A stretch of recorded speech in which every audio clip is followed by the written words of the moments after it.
Good morning, students. I am your assistant faculty Prigesh. Today we are going to discuss about the second part of the chapter in the earlier cities, chapter 3 of history class 6. So, second part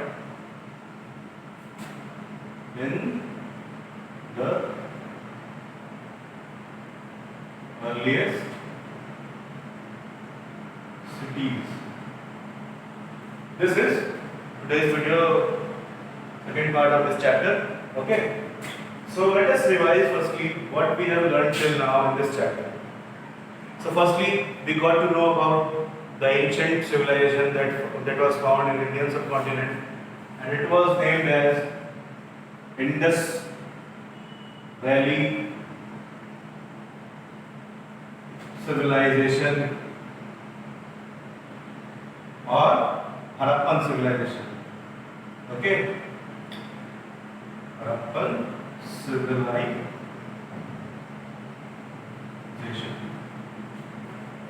This was the first thing that we got to learn in this chapter, that the ancient civilization that was found in Indian subcontinent was Harappan civilization or Indus Valley civilization. So इसके बारे में हमने ये जाना था कि इसमें इसकी ड्रेनेज सिस्टम कैसे थे, इनकी बिल्डिंग्स बनाने का तरीका कैसा था, बिल्डिंग्स की पैटर्न्स कैसे थे, कौन से चीज़ों का यूज़ करके इन्होंने बिल्डिंग्स बनाई थी, इनकी बिल्डिंग्स के जो मटेरियल थे, जिस मटेरियल का यूज़ करके इन्होंने बिल्डिंग बनाई थी वो किस क्वालिटी के थे, कौन सी टेक्निक यूज़ करके इन्होंने बिल्डिंग बनाई थी। उसके बाद हमें ये जाना था कि इंडस वैली सिविलाइजेशन या हड़प्पन सिविलाइजेशन की बिल्डिंग्स को दो बेसिक पार्ट्स में डिवाइड किया गया था। पहली बिल्डिंग्स थी सीटाडेल और दूसरी बिल्डिंग थी लोअर टाउन्स। ठीक है, लोअर टाउन्स। ठीक है, सीटाडेल बिल्डिंग जो थी वो एक सर्टेन हाइट पे बनाई गई थी। ठीक, उसके बाद क्या हुआ, लोअर टाउन्स जो थे, लोअर टाउन्स एक एक्यूरेट डेप्थ में बनाए गए थे जो कि सीटाडेल बिल्डिंग्स से थोड़े से नीचे थे। ठीक है, सीटाडेल बिल्डिंग्स का जो मेन मार्केट था वो इन लोअर टाउन्स में ही था और इनके थ्रू ही सारा ट्रेड हड़प्पन सिविलाइजेशन में किया जाता था। ठीक, इसके बाद हमें ये जाना था कि हड़प्पन सिविलाइजेशन की सबसे अर्लीस्ट सिटी और सबसे ज्यादा बड़ी सिटी वो थी Mohenjodaro. Mohenjodaro, this was the earliest city in Harappan civilisation और Indus valley civilisation. Second thing हमें ये जाना था कि मोहनजोदारो में जो बिल्डिंग्स की जो स्ट्रक्चर था, बिल्डिंग्स का स्ट्रक्चर था वो कैसा था, बिल्डिंग्स के स्ट्रक्चर में किस टाइप का पैटर्न था, किस किस एरिया में हड़प्पन सिविलाइजेशन के एविडेंसेस मिले हैं। तो सबसे पहले हमें एविडेंसेस कहाँ मिले थे, पंजाब में। ठीक है, पंजाब। सेकेंड सिंध। थर्ड लरकाना।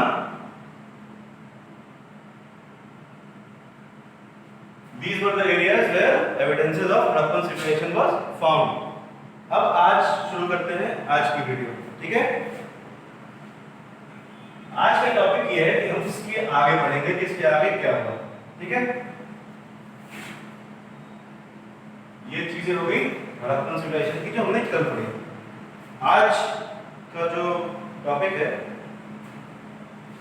वो पढ़ते हैं हड़प्पन सिविलाइजेशन।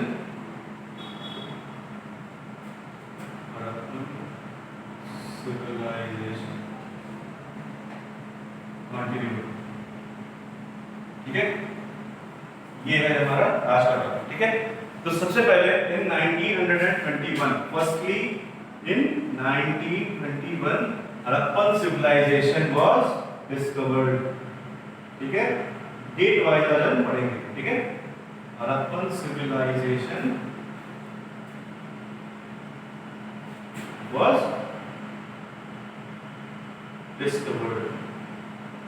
इस लाइन का क्या मतलब, इस लाइन की सबसे मतलब सिंपल मीनिंग ये है कि हड़प्पन सिविलाइजेशन की जो सबसे पहली खोज हुई थी वो 1921 में हुई थी। किस एरिया में, पंजाब सेक्टर में। Punjab was a very vast city in that time, so that is why 1921 Harappan civilization was discovered. Okay,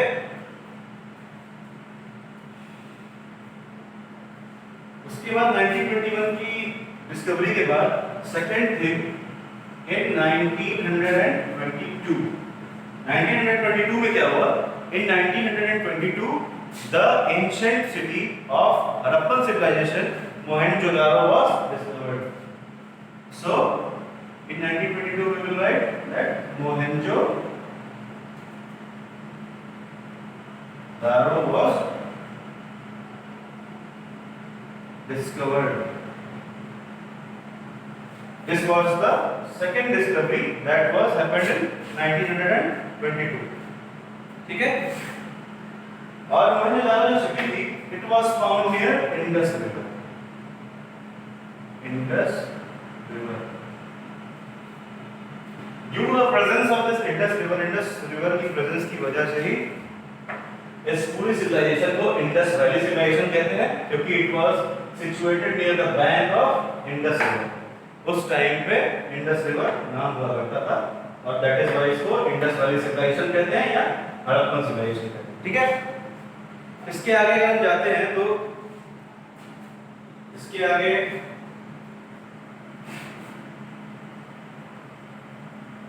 after this in 1980 सारी डिस्कवरी हो चुकी थी, सब कुछ पता चल गया था कि किस टाइप का बिल्डिंग है, किस टाइप का पैटर्न है, कैसा मटेरियल यूज किया गया है, कैसे कैसे बनाया गया, सारी चीजें पता चल गई थी. किस टाइप की बिल्डिंग्स हैं, वहाँ कैसे लोग रहते हैं, ट्रेड क्या होता है, इकोनॉमी कैसी है, ये सारी चीजें पता चल चुकी थी. ठीक है? इसके बाद जब यूनेस्को ने इसको और अच्छी तरह से डिस्कवर करना शुरू किया, अच्छी तरह से इसके एविडेंसेस को निकालना शुरू किया, तो 1980 में हड़प्पन सिविलाइजेशन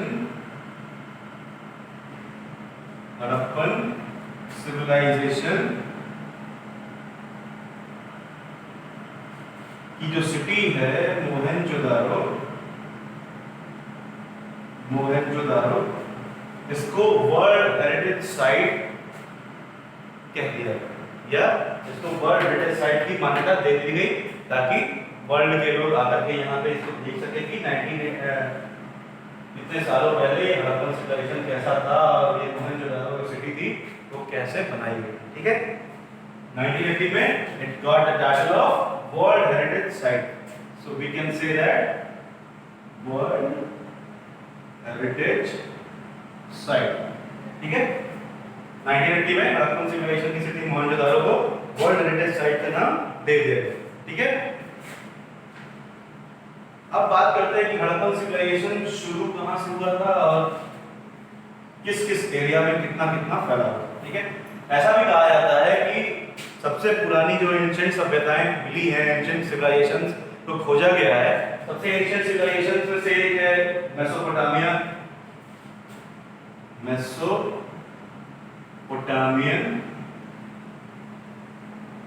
सिविलाइजेशन. ठीक है? और दूसरी है इजिप्शियन सिविलाइजेशन. ठीक है? तो मेसोपोटामियन सिविलाइजेशन और इजिप्शियन सिविलाइजेशन के बाद तीसरी सबसे एंशिएंट सिविलाइजेशन थी इंडस वैली सिविलाइजेशन, और इन दोनों से ज्यादा फैली हुई और बड़ी सिविलाइजेशन थी Indus valley civilisation. So Indus valley civilisation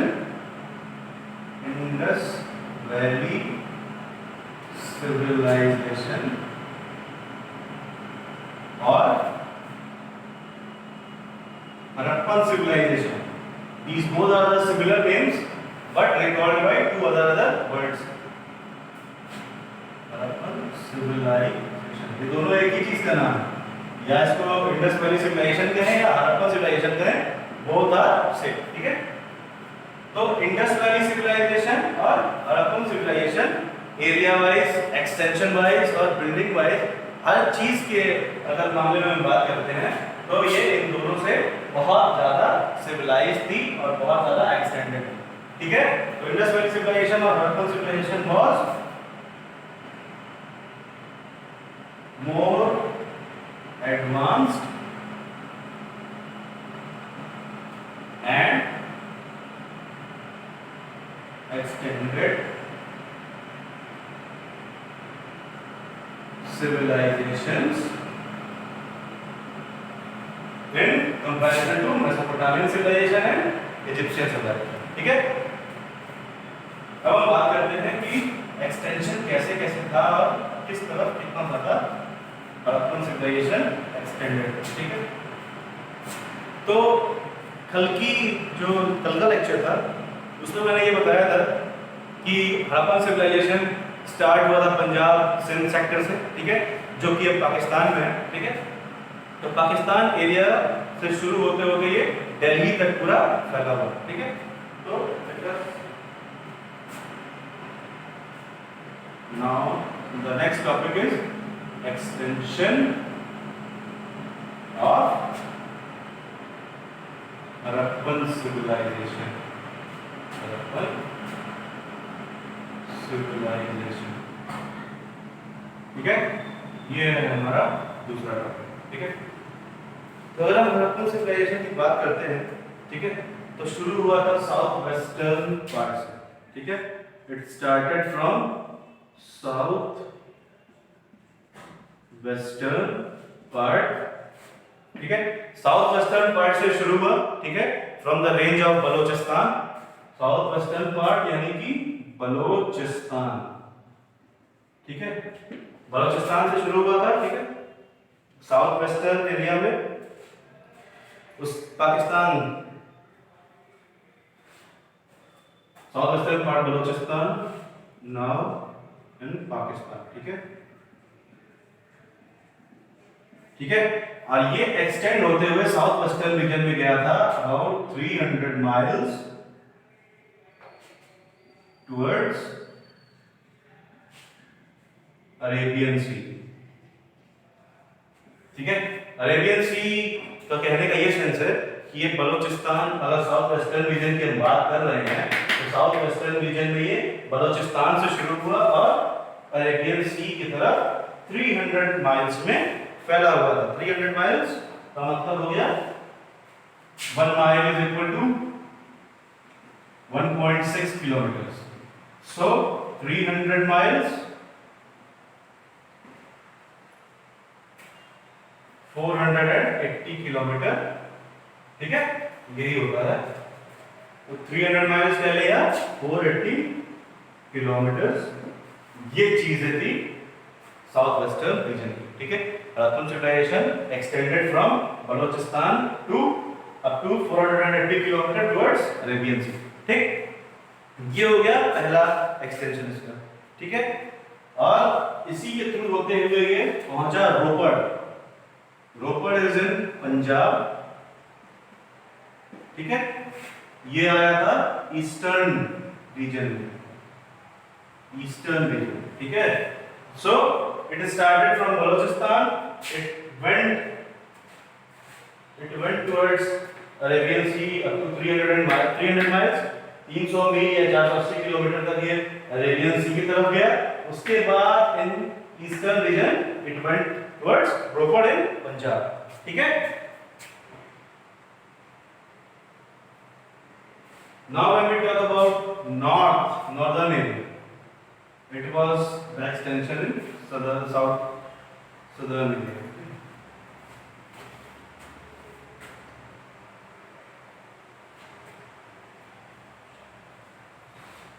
Second extension was toward northern extension.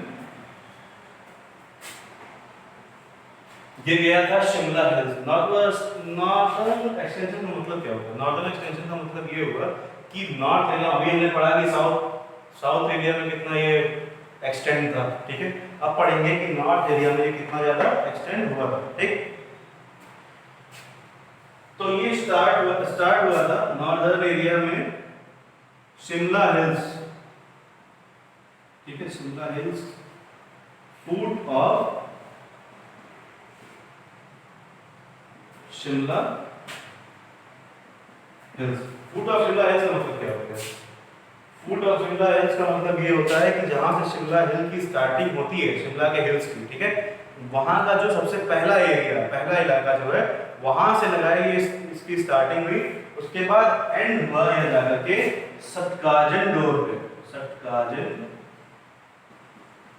Door. ठीक है, Sutkagen Dor is area which is now in Pakistan. So sorry, it started from foot of Shimla Hills up to Satkajan Door, which was extended about 1000 miles और 1600 kilometre. ठीक है, तो ये 1000 मील में फैला हुआ था नॉर्थ इंडिया में. कहां से शुरू हुआ? फुट ऑफ शिमला हिल से. खत्म कहां हुआ? सटकाजन डोर पे. ठीक है, 1000 मील की एरिया जो थी वो इसने कवर कर रखी थी. और ये 1600 किलोमीटर या 1000 mile is a similar thing. कैसे? 1 mile is equal to 1.6 kilometre. ये पहले ही मैंने बताया है, इसलिए 1000 इज इक्वल टू 1600 किलोमीटर. ठीक, 1600 किलोमीटर तक ये फैला हुआ था. ठीक, इसके बाद जब और ज्यादा इसको खोजा गया, इतना ज्यादा ये मिलने लगा हर एरिया में, पंजाब एरिया में जब मिलने लगा ना, पंजाब शिमला की तरफ, तो उसके बाद इसकी और ज्यादा एक्सप्लोरेशन शुरू की गई. ठीक है, एक्सप्लोरेशन इन द सेंस कि अगर सब एरिया में मिलने लगा, तुम लोग पूछोगे कि सर हर जगह मिल जाता, जरूरी थोड़ी ना है कि यहाँ पे मिले. ठीक है, this is also valid question. But if in a area, अगर एक एरिया में किसी चीज के एविडेंसेस मिलते हैं तो लोग और सर्च करते हैं अगल बगल देख करके कि कहीं यहाँ भी तो नहीं है एविडेंसेस के बारे में, तो पूरा उस एरिया को इन्होंने सर्च करना शुरू किया. ठीक है, south and down the west of India, third extension was towards south and west coast of India. यानी कि इंडिया के जो साउथ और वेस्टर्न कोस्ट, ठीक है, कोस्ट का मतलब ये होता है समुद्र का किनारा या फिर कोस्टल एरिया. तो साउथ कोस्ट और वेस्ट कोस्ट एरिया जो था इंडिया का, that was also rich in evidences of Harappan civilization. ठीक है, ये था तीसरा और बहुत ही इंपॉर्टेंट एक्सटेंशन. ठीक है, तो इसके बाद बात करते हैं कि साउथ ईस्ट में क्या था. ठीक है, साउथ की तो बात कर ली हमने, साउथ की और वेस्ट कोस्ट की, वो इंडिया में ये था. ठीक,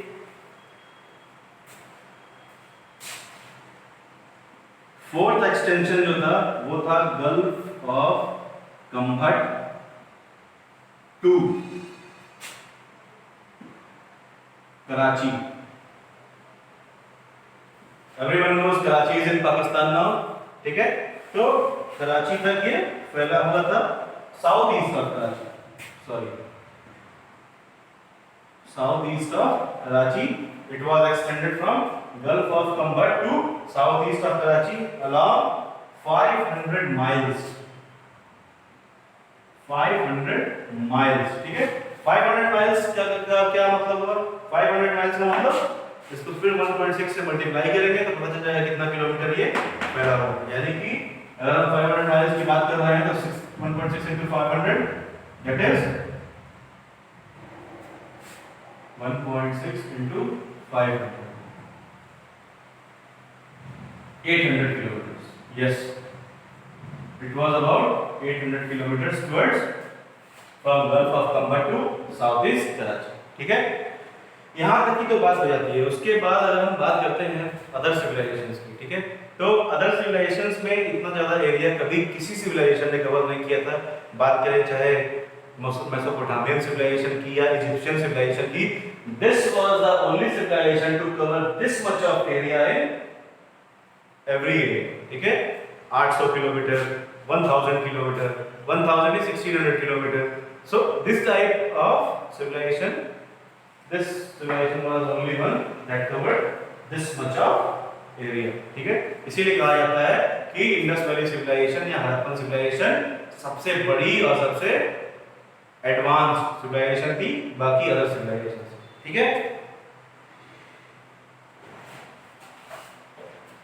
इसके बाद moving on to the next topic, not the next topic, next extension. So next extension was towards east. Fifth, east on the farthest east on the Yamuna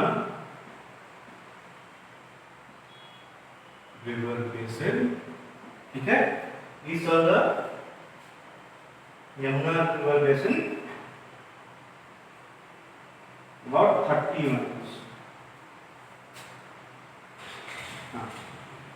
It was about 30 miles towards Delhi.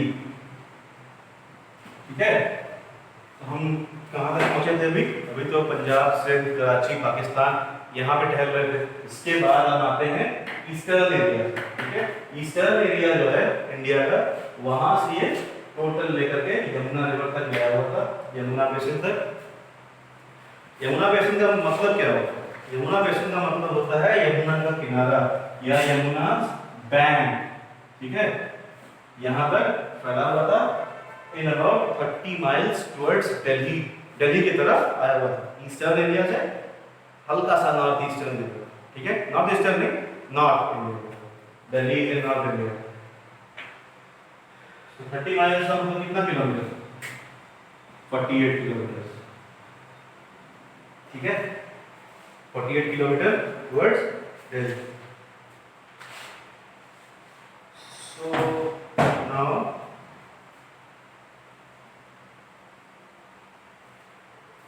ये हो गया extension. Extension तो मैंने बता दिया. ठीक है, extension के बाद हम नेक्स्ट मूव ऑन करेंगे किस तरफ? एक्सटेंशन के बाद हम बात करेंगे बिल्डिंग्स.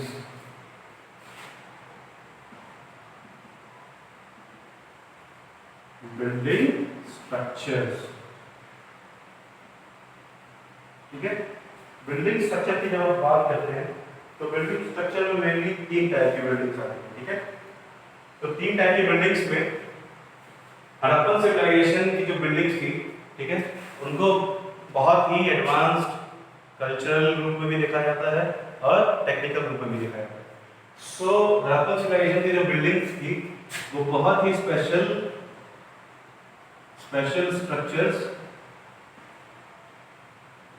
बनाए जाते थे. ठीक है, विथ एडवांस्ड स्कल्पचर्स. ठीक है, एडवांस स्कल्पचर्स का यूज करके इन बिल्डिंग्स को बनाया जाता था. ठीक है, अब अगर हम ऐसे बिल्डिंग की एक बात करें, ठीक है, अगर ऐसे ही बिल्डिंग की हम बात करते हैं तो देयर वाज अ वेल. ठीक है, constructed in, there was a special tank or we can say well. ठीक है, वेल का मतलब कुआं, टैंक का मतलब टंकी. ठीक है, तो स्पेशल टैंक बनाया गया था एक. ठीक है, it was having a very good structure, very good depth, so that water can be stored very easily. ठीक है, इस स्पेशल टैंक को लोग ग्रेट बाथ भी कहते थे. Great bath. ग्रेट बाथ क्यों कहा जाता है इसको? ग्रेट बाथ इसलिए कहा जाता था क्योंकि it was used to take bath by people on special occasions और रिचुअल्स. यानी कि इस जो ग्रेट बाथ है, इस ग्रेट बाथ का यूज लोग करते थे बेसिकली किस लिए? रिचुअल्स पे. किसी कि कोई अगर ओकेजन, स्पेशल ओकेजन है, कोई त्योहार है तो उसमें इसका यूज करके लोग नहाते थे या फिर they took bath on special occasions. That is why this tank was known as a great bath. ठीक है, great bath, if we go on towards its definition, so great bath was an ancient structure of Mohenjo-daro in Pakistan, an archaeological site featuring ruins of Indus Valley civilization. So this means that great bath is a very important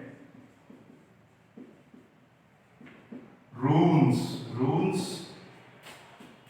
और remains.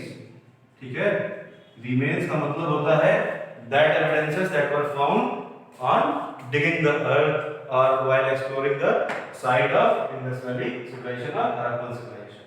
ठीक है,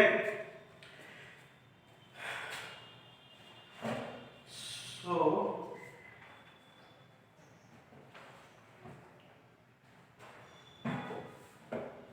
let us talk about the next topic, that is अगला topic हमारा ये है कि building arrangement and number of buildings.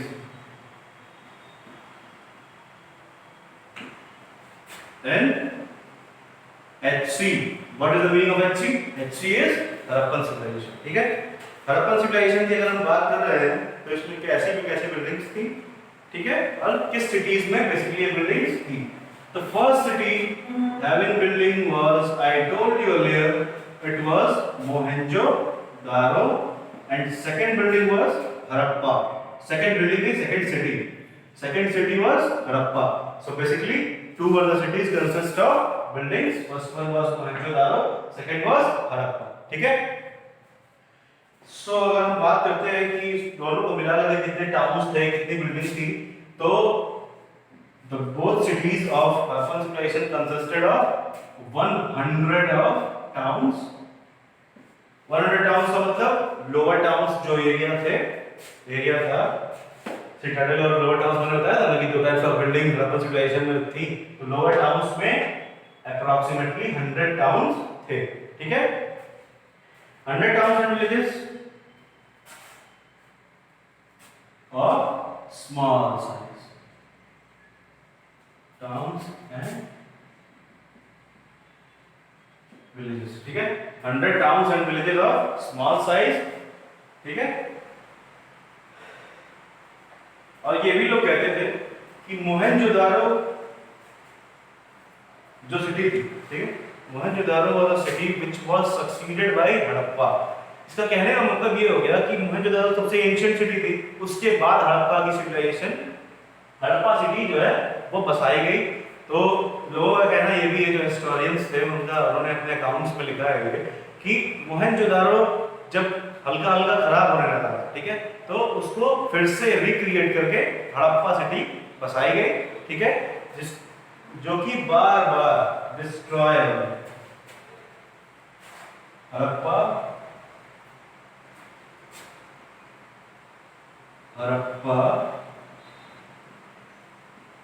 was a successor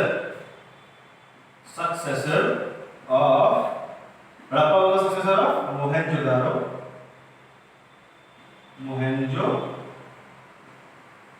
ठीक है, मोहनजोदारो का सक्सेसर कौन था? हड़प्पा. ठीक है, जो कि बाद में जब ये बना दिया गया तो बाद में ये बहुत ज्यादा डिस्ट्रॉय भी हुआ. डिस्ट्रॉय का मतलब तबाह. डिस्ट्रॉय हुआ कैसे? फ्लड्स, नेचुरल कैलामिटी की वजह से. नेचुरल कैलामिटीज में क्या क्या आ सकता है? ठीक है, नेचुरल कैलामिटी का पहला एग्जांपल हो सकता है फ्लड, सेकंड एग्जांपल हो सकता है अर्थक्वेक, थर्ड एग्जांपल हो सकता है tsunami. So these are the natural calamities that destroyed Harappan recreation. ठीक है, मोहनजोदारो को रिक्रिएट करके हड़प्पा बनाया गया. हड़प्पा जो कि बाद में नेचुरल कैलामिटीज की वजह से डिस्ट्रॉय होता रहा. ठीक है, ये कैसे पता चला? एविडेंसेस के थ्रू. ठीक है,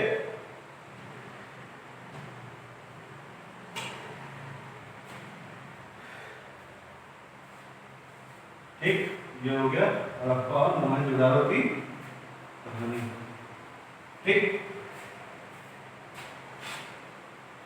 so the next thing that we are going to study about this was southern region of Harappan civilization. क्या? ठीक है, हड़प्पन सिविलाइजेशन की जो सदर्न एरिया थी वो काठियावाड़ पेनिनसुला से लगा है. काठियावाड़ पेनिनसुला से स्टार्टिंग होकर के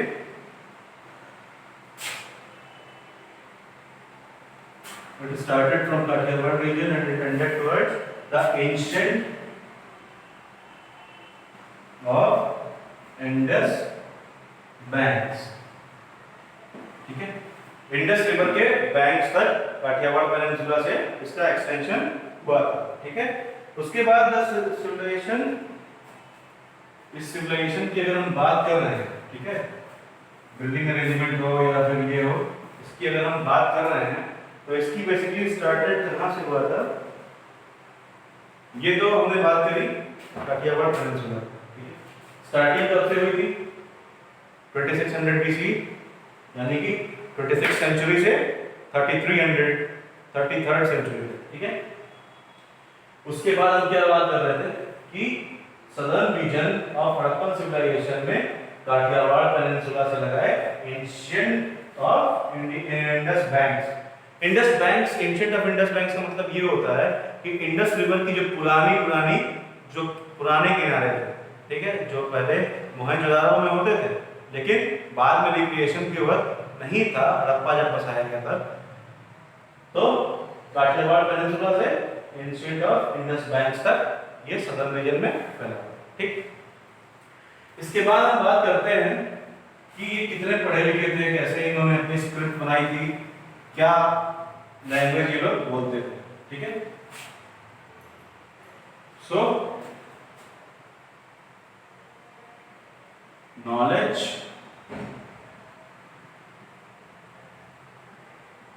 and languages used in Harappan civilization, ठीक है। हड़प्पन सिविलाइजेशन में किस तरह की स्क्रिप्ट्स का यूज हुआ था, वो लोग कौन सी लैंग्वेज का यूज करते थे, कितने डायलेक्ट्स यूज करते थे, कौन सी स्क्रिप्ट थी, ये हम जानेंगे, ठीक है।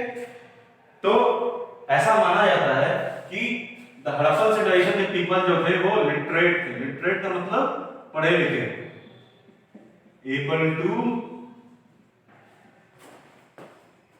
रीड, राइट, ये सारी खूबियां इनके में थी, ठीक है। यानी कि हड़प्पन सिविलाइजेशन के जो पीपल थे वो पढ़े लिखे थे, they were able to speak, they were able to write properly using different scripts, different languages and different type of dialects and of that, ठीक है। तो बेसिकली इनकी जो वर्णमाला थी, अल्फाबेट्स थे, वो 250 से 300 कैरेक्टर्स से इन्वॉल्व, ठीक है। 250 to 300 characters were involved in their alphabet or characters that they were using. Secondly, the thing that I am going to tell you is ये सारी चीजें स्वतः कैसे चली जाती हैं, ये कि 250 से 300 कैरेक्टर्स यूज करते थे, ठीक है। ये इसलिए पता चला क्योंकि उस टाइम पे लोग कॉपीज का यूज नहीं करते थे। उस टाइम पे लोग केव्स की दीवारों पे, जमीन पे, पत्थरों पे लिखा करते थे, ठीक है।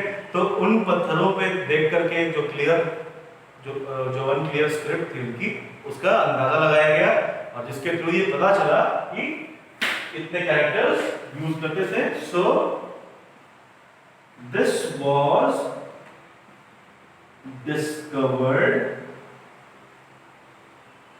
by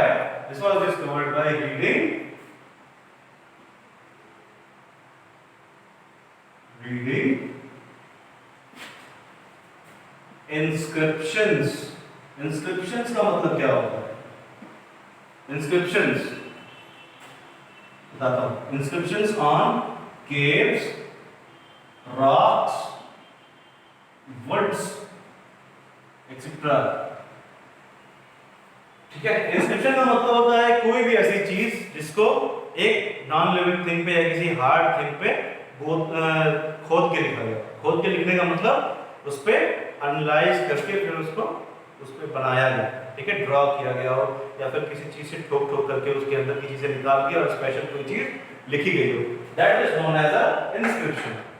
the written thing that is inscripted or that is being inscripted on a non-living thing like a stone or a cave wall is known as inscription. So that is why I have written this was discovered by reading inscriptions on caves, rocks, woods, etc. उस जमाने के लोग caves के दीवारों का, stones का, woods का, इन सारी चीजों का यूज करते थे लिखने के लिए।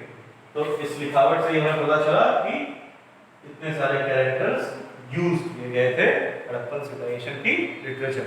ठीक, उसके बाद इतना तो पता चल गया कि इतने कैरेक्टर्स का यूज किया, कैसे हमें पता चला, कहाँ लिखते थे, क्या करते थे, ये सारी चीजें तो पता चल गई by evidences. Second thing, language, which language they were using for conversation और कम्युनिकेशन। ठीक है, यही हमें जानना है। ठीक, तो बेसिकली लैंग्वेज के बारे में अगर हम बात कर रहे हैं तो आज की डेट में कहते हैं लोग कि सबसे पुरानी लैंग्वेज संस्कृत है। ठीक है, तो संस्कृत के पहले भी कोई लैंग्वेज रही होगी? This is a very major question कि संस्कृत कहाँ से आई, संस्कृत के जो वर्ड्स है, जो अल्फाबेट्स है, वो कहाँ से आए, कैसे पता चला कि this is a Sanskrit language. ठीक, so before Sanskrit there were many languages that were used and the language जो कि यूज हुआ हड़प्पन सिविलाइजेशन में, it was named as Dravidian. Dravidian was a language that was used in Harappan literature or Indus Valley civilization's literature to talk, to write, or for either communication. Okay? So basically, Dravidian was the language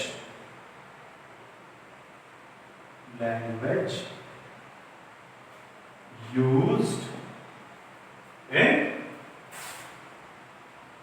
Harappan civilization. ठीक है, Harappan civilisation में Dravidian language का use बहुत vast तरीके से किया गया। ठीक है, so let us recall what we have learn today. So firstly पता करते हैं कि हमने क्या क्या पढ़ा। ठीक है, सो फर्स्टली हमने क्या पढ़ा? सबसे पहले हमने ये पढ़ा कि एंशिएंट हड़प्पन सिविलाइजेशन की स्टार्टिंग कहाँ से हुई। तो पहला topic that we started was, first topic was when was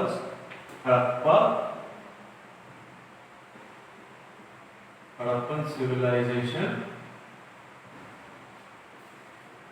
discovered. ठीक है, When was Harappan civilization discovered? ठीक है, सो मैंने बताया कि 1921 में हड़प्पन सिविलाइजेशन की पहली एविडेंस मिला था। उसके बाद से इसका खोजना शुरू किया गया, इसके एक्सप्लोरेशन शुरू की गई। ठीक है, सेकंड थिंग, 1922 में हड़प्पन सिविलाइजेशन की जो पहली सिटी थी मोहनजोदारो, उसको खोजा गया।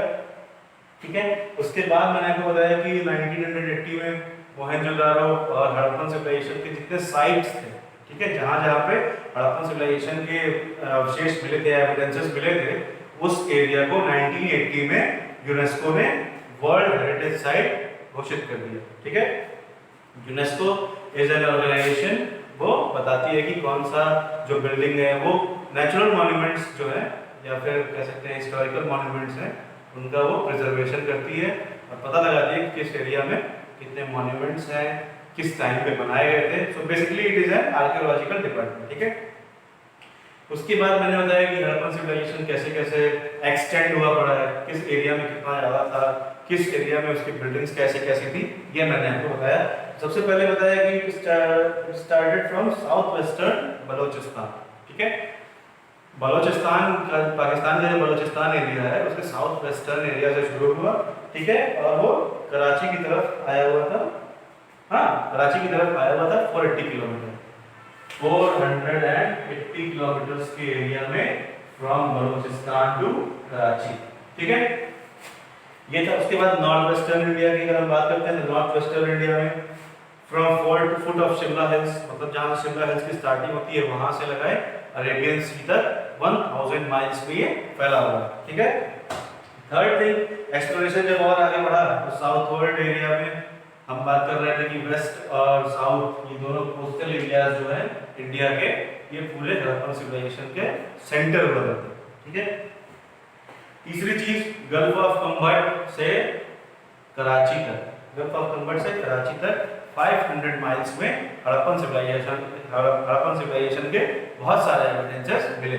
ठीक है, उसके बाद ईस्ट ऑफ यमुना रिवर से, ईस्टर्न एरिया से यमुना रिवर के बेसिन तक 530 माइल्स तक मिला था, वो था ईस्टर्न एरिया में। ठीक, उसके बाद ये भी कहा जाता है कि Indus valley civilisation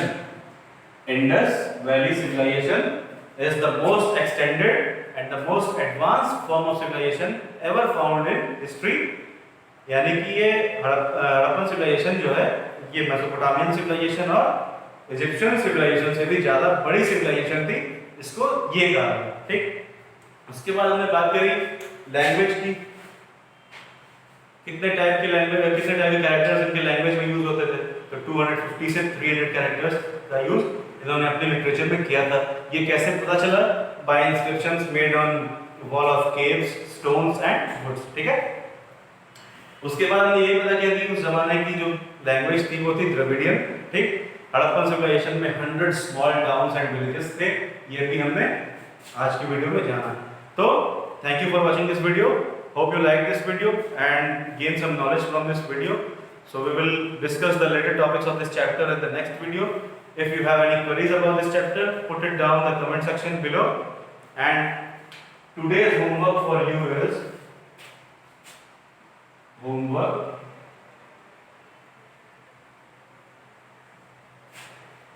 find out the areas of northern, find out the area names of, find out the areas of northern India where Harappan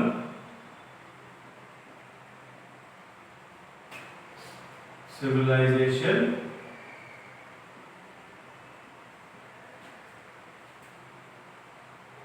evidences were found। तो ये है आज का homework. So you have to complete this homework. You have to find out the areas of northern India where Harappan civilization evidences were found and it was rich in Harappan civilization site। So thank you for watching.